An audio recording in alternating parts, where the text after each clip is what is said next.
So hello everybody, आगे हूँ मैं एक और न्यू वीडियो के साथ। आज मैं आपको एक्सप्लेन करने वाला हूँ ब्लू लॉ चैप्टर नंबर 298। ये वाला चैप्टर ही बहुत ही ज़्यादा खास होने वाला है क्योंकि इसमें हम कुछ अनएक्सपेक्टेड देखने वाले हैं और ये देखकर आपका शौक हो जाएंगे। और हम इस वाले चैप्टर में देखने वाले हैं ओवरऑल टॉप 23 रैंकिंग्स। चलिए वीडियो को यहीं स्टार्ट करते हैं। और वीडियो को आपने अभी तक लाइक नहीं किया है और चैनल को सब्सक्राइब नहीं किया है तो जल्दी जल्दी कर लीजिए। इसी के साथ बिना देरी के चलो चलते हैं वीडियो में। चैप्टर 298 का नाम है अलोन और टुगेदर। हम चैप्टर के स्टार्टिंग में देखते हैं जो नागी को देखते हैं जो बहुत ज़्यादा ही इवॉल्व कर रहा होता है और उसके पीछे से एक डेविल को देखते हैं। उसके बाद हम देखते हैं वह रियो से कहता है कि वह उसे पास ना करे आज के बाद, और वह कहता है कि वह उसके पास के बिना भी जी सकता है। इसके बाद हम रियो को देखते हैं जो बहुत ही ज़्यादा शौक में होता है और वह फिर नागी का नाम लेता है। उसके बाद और वह कहता है कि तुम समझ नहीं सकते, अगर एक और गोल हो गया तो ये गेम यहीं पर ख़त्म हो जाएगा। इसके बाद नागी नीचे मुड़ता है और कहता है कि ये हमारी बात नहीं है, वह खुद ही होगा जो ये इस गेम को ख़त्म करेगा। और वह कहता है कि तुमने अभी अभी गोल किया है जिसकी वजह से हम अभी तक जिंदा हैं। और उससे पूछता है कि यह वह सही बोल रहा है, पर ये उससे हाँ कहता है और कहता है कि वह कॉम्बो को ट्राई कर सकते हैं। लेकिन इसके रिप्लाई में नागी को देखते हैं जो वहाँ से दूर जा रहा होता है और उससे कहता है कि अब ये काम नहीं करने वाला उसके साथ। फिर नागी दूर जाते हुए उससे बोलता है कि अब वह उस पर रिलाई नहीं हो सकता और वह समझ चुका है कि इस सॉकर की वजह से वह वर्ल्ड में बेस्ट नहीं बन सकता। नागी रियो से कहता है कि जैसे कि वह अकेले खुद फाइट कर सकता है तो वह भी अब वही करेगा।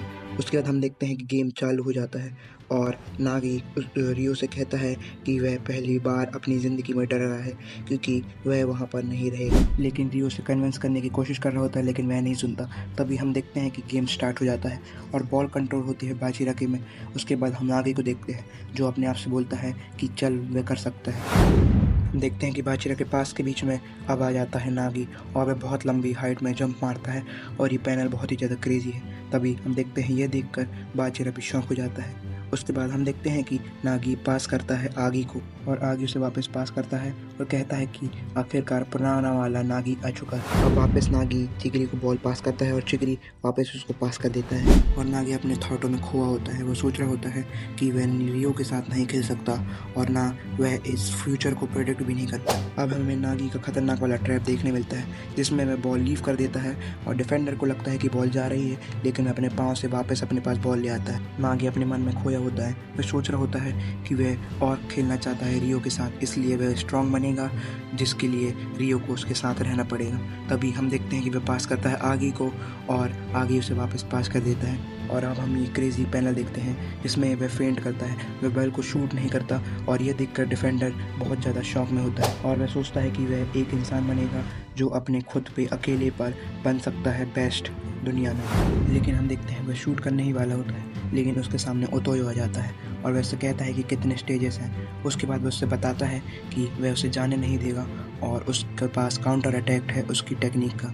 लेकिन हम देखते हैं कि उस नागी के सामने होते हैं 3 डिफेंडर और वह सोचने लगता है कि ये लोग मुझे पढ़ सकते हैं और वह कहता है कि सामने 3 प्लेयर हैं और वह उसके पास आ रहा है और गोल गोल गोल वह गोल चिल्लाने लगता है। तभी हम देखते हैं पीछे से रियो आता है और वह नागी का नाम चिल्लाता है और वह उससे कहता है कि वह अकेला है। तभी नागी अपने मन में सोचने लगता है अलोन अलोन अलोन। तभी वह रियो को नाम लेता है और रियो को पास कर देता है। और हम एक खतरनाक वाला पैनल देखते हैं जिसमें पीछे से एक मॉन्स्टर दिख रहा होता है और नागी बॉल पास कर रहा होता है रियो को। तभी हम देखते हैं टुगेदर के आमने सामने रहते हैं नागी और रियो। तभी हम देखते हैं कि इन दोनों के पास के बीच में आ जाता है अपना बाजीरा और वह बॉल को पकड़ लेता है और वह नागी से कहता है कि उसके सामने यह काम नहीं करेगा और उससे कहता है कि तुम अगर यहाँ मर नहीं सकते और अकेले नहीं जाओगे तो तुम एक ईगोइस्ट के लिए नहीं बनेगा। दोस्तों यहीं से रैंकिंग दिखने लगती है तो मैं आपको पूरा एक एक करके आखिरी में बताऊंगा। वीडियो में बने रहिए। चलो चलते हैं और देखते हैं आगे हुआ क्या। यह देखकर रियो बहुत ज़्यादा शौक में होता है और तभी हम देखते हैं कि बाजीरा बॉल धीरे धीरे आगे ले जा रहा होता है और वह कई डिफेंडरों को आसानी से निकाल रहा होता है। तभी हम देखते हैं वह डिफेंडर को पास करता है और डिफेंडर उसे वापस पास करता है और हम देखते हैं कि बाजीरा हवा में होता है और बॉल उसके पास आ रही होती है और वह हवा में ही शूट कर देता है और गोल हो जाता है और इसी की वजह से FC बारजा ये मैच जीत जाती है और मैनचेस्टर सिटी ये मैच हार जाती है। तो यहीं से सीन शिफ्ट होता है। हम इसागी और रेन को देखते हैं जो सैलरी रैंकिंग पर देख रहे होते हैं। तो चलिए देखते हैं सैलरी रैंकिंग में होता क्या है। चलिए देखते हैं। तो जैसा कि आपको पता है कि फर्स्ट नंबर पर 2 कैंडिडेट हैं और वह हैं रेन और इसागी। दोनों की सैलरी है 240 मिलियन। और तीसरे नंबर पर होता है शीदो, जिसकी सैलरी होती है 160 मिलियन। उसके बाद हम चौथे नंबर पर देखते हैं बारो को, जिसकी सैलरी होती है 120 मिलियन येन। देन हम फिफ्थ नंबर पर देखते हैं बाजिरा को, जिसकी सैलरी होती है 120 मिलियन येन। हम इसके बाद सिक्स नंबर पर देखते हैं जिस पर होता है चिगरी, जिसकी सैलरी होती है 90 मिलियन येन। सेवन्थ नंबर पर होता है रियो, जिसकी सैलरी होती है 78 मिलियन येन। फिर उसके बाद 8 नंबर पर होता है कुनिगामी, जिसकी सैलरी होती है 66 मिलियन येन। 9th नंबर पर होता है ओतोयो, जिसकी सैलरी होती है 63 मिलियन येन। और 10th नंबर पर होता है आइकू, जिसकी सैलरी होती है 60 मिलियन येन। फिर इसके बाद होता है 11 नंबर पर करोसो, जिसकी सैलरी होती है 55 मिलियन येन। 12 नंबर पर हम देखते हैं गगामारू को, जिसकी सैलरी होती है 50 मिलियन और ये वेल डिजर्विंग सैलरी है। इसके बाद आर्य होता है 30 नंबर पर, जिसकी सैलरी होती है 45 मिलियन येन। उसके बाद 14 पर होता है युकिमिया, जिसकी सैलरी होती है 42 मिलियन येन। 15 नंबर पर हम निको को देखते हैं, जिसकी सैलरी होती है 40 मिलियन येन। हम 16वें पे देखते हैं जिसपे होरी होता है 39 मिलियन येन के साथ। 17 नंबर पर हम शिंदो को देखते हैं, जिसकी सैलरी होती है 37 मिलियन येन।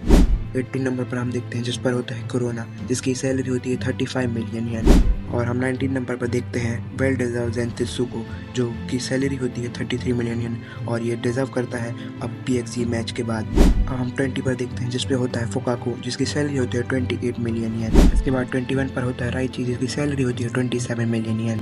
और 22nd में होता है कियोरा, जिसकी सैलरी होती है 26 मिलियन येन। तो इसी के साथ सिर्फ एक पोजीशन बची होती है और वह पोजीशन होती है नानास की, जो होता है 25 मिलियन येन के साथ। इससे हमें पता चलता है कि 24वें नंबर पर होता है नागी, जिसकी सैलरी होती है 24 मिलियन येन।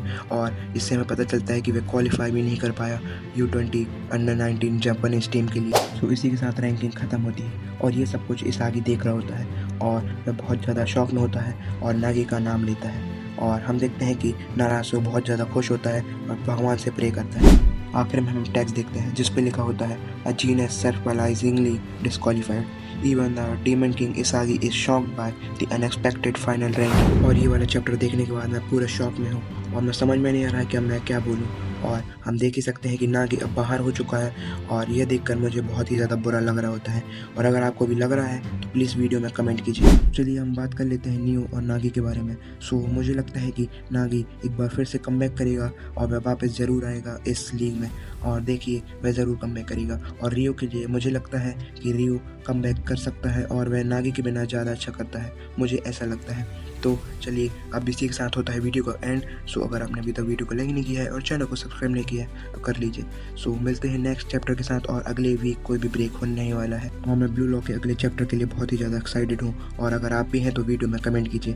अगर आप वीडियो में अभी तक आप बने हुए हैं तो धन्यवाद और मिलेंगे ऐसे ही ब्लू लॉक के नए वीडियो के साथ। बने रहिए और वीडियो को जल्दी जल्दी लाइक कर दीजिए और चैनल को सब्सक्राइब कर लीजिए। मिलते हैं अगली वीडियो में।